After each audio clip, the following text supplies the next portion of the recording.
Hello, my name is Jared Santana. I have a dual specialty in both internal medicine and lifestyle medicine. I currently work as a hospitalist in the state of Texas, as well as own an online lifestyle company called Genesis Revolution. It's an educational health company. Now, while most physicians are trying to add more and more medication for their patients, I'm actually trying to take those off. My plan for this presentation is to show you what lifestyle changes you can do, what you can do to lower your blood pressure in a natural way. I'm going to tell you about a guy named Mike. I'm going to share a few statistics with you to show you the magnitude of this problem with hypertension, or what we call high blood pressure. I'm going to show you what lifestyle techniques that have actually been researched and how they can be used to lower blood pressure. I'm going to show you some tools and empower you. And lastly, I'm going to give you a real-time example of one of my own patients who beat high blood pressure. First of all, let's talk about Mike. Now, Mike, he's a Texas cattle rancher. He has high blood pressure, high cholesterol, and he's borderline diabetic. His wife is very concerned about him because he doesn't seem to be taking care of himself. Maybe you know someone like Mike. But he always tells me he feels fine. Mike ends up with a headache in the hospital. He has a massive hemorrhagic stroke. He gets intubated, he goes to the ICU, and Mike passes away 5 days after being in the hospital. The story of Mike is not uncommon, and I'm going to show you why. We're going to look at a few statistics here in the upcoming slides. Deaths worldwide from high blood pressure, 9.4 million per year.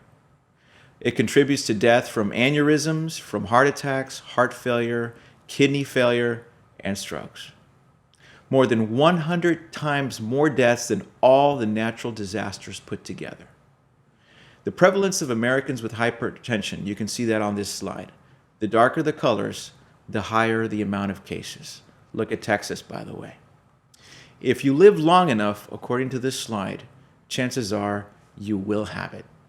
Doctors and patients alike just assume it's part of aging. It's like getting up to pee in the middle of the night. The guidelines changed in 2017. Now 120 over 80 is considered elevated blood pressure. As doctors, they want us to shoot for lower numbers than this in all of our patients. Now, what's going to happen if you don't do anything about your blood pressure?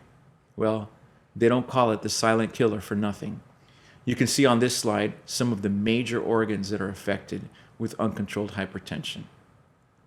So, what can I do about it? This is where I share with you the power of lifestyle. Blood pressure was measured in 1,000 people from Kenya who ate predominantly a low sodium, whole food plant-based diet, which was whole grains, beans, fruits, dark leafy vegetables, other vegetables. Up until age 40, the Kenyans and the Westerners have about the same levels of blood pressure.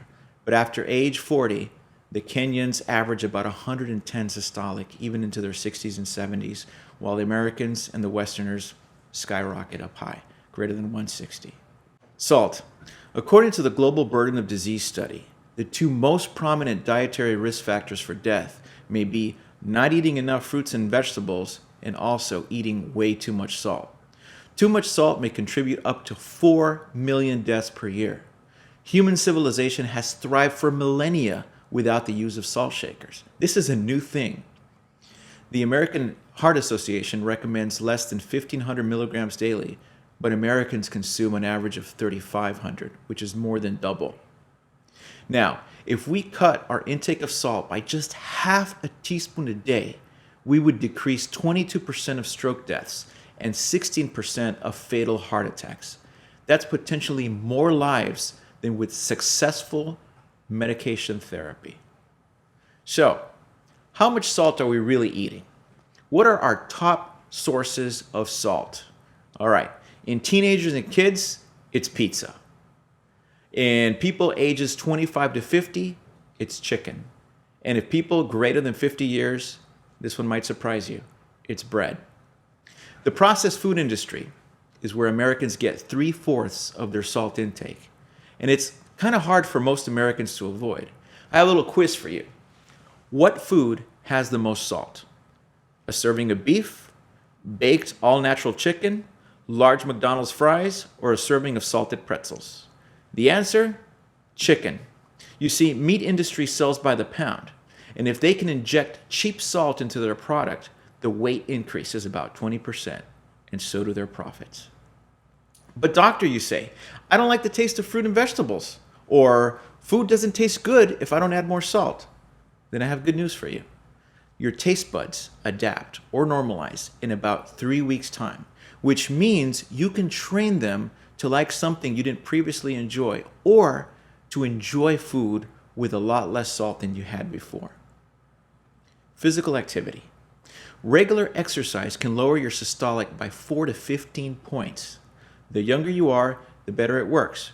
If you think you're too old for this, think of it this way. Today, you're the youngest you're going to be for the rest of your life. Discuss it with your doctor and start slow. I usually tell people to map out a mile radius around their home. Start by only walking it 3 times in 2 weeks. Most people can do that. And then after that, you increase it to 3 times per week. Stop if you get winded and advance from there. And remember, always discuss any type of exercise program with your physician. Rest. Rest is seemingly important. Lack of sleep increases your stress hormones like cortisol. Blood pressure goes up. And there are other sleep-deprived states such as sleep apnea, which can also increase your blood pressure. We live in a very stressful world, and stress activates our sympathetic nervous system. So you have hormones like cortisol and norepinephrine that increase, and this raises your blood pressure. So it's very important to learn how to control stress. And one of the ways that I really recommend is for us to use our faith. Yes, faith in God. Did you know that there is scientific evidence for better health outcomes in people of faith? I encourage you to practice it. Even neuroscientists who are mostly agnostic and don't believe in God now argue that our brain structures are wired for the spiritual. Patients who believe in God have lower blood pressure than those who don't. It does other things. It promotes adherence to treatment. It increases your physical functioning. Spirituality increases your quality of life, mental health. It helps you with rapid grief resolution when you go through a trying time. Spiritual people have fewer hospitalizations, shorter stays in the hospital, less cardiovascular disease, and longer lifespan. Some of the lowest blood pressures observed in industrialized countries have been documented in strict vegetarians. That's according to Dr. Sachs from Harvard University. That was in the Annals of Epidemiology. Look at this interesting study. This compared endurance runners who ate mostly meat compared to couch potato vegans. Okay? They used people from the same weight category. Now remember, the endurance runners ran an average of 48 miles per week, and their blood pressure averaged 122/72, compared with the couch potato vegans who did not eat any meat and just sat on their couch watching TV, and they had a blood pressure average of 104/62. The meat does make a difference. So we spoke about food. What about drinks? Well, let me share something with you. If you were to change absolutely nothing about what you eat, about how many calories you take in, and you just had 2 sodas additional a day, that would equal 30-pound weight gain in 1 year. The more you drink, the higher your blood pressure. That goes with alcohol. That's what I'm talking about right now. So we talked about soft drinks. Alcohol increases your blood pressure. What about our favorite drug of all? Caffeine can raise your systolic up to 15 milligrams of mercury, which means if you have a blood pressure of about 140, you take a coffee, it can go up to 155 very easily. We know that by taking your blood pressure medication, you can decrease your stroke risk by 25% and heart attacks by 15%. Check this out. Flaxseed can drop your blood pressure 15 points. When you compare it to a calcium channel blocker medication like amlodipine, that one only reduces an average of about 8 points. ACE inhibitors, which are a type of blood pressure medication that we'll talk about in a moment, only drops at about 5 points, according to this study in the British Medical Journal. 3 servings of whole grains daily was very close to this as well. Here's another little tip. 1 cup of hibiscus tea lowers 4 to 6 points. 2 cups a day is as effective as taking a captopril tablet twice daily. The ACE, or angiotensin-converting enzyme inhibitors, are a class of medication that we frequently use in heart failure patients as well as high blood pressure. Examples are lisinopril, captopril, etc. According to this study, there are compounds that we eat that have ACE inhibitor properties that include the following that you see here in the list: broccoli, mung beans, soybeans, buckwheat, mushrooms, spinach, chickpeas, peanuts, corn, potatoes, wheat, rice, garlic, just to name a few.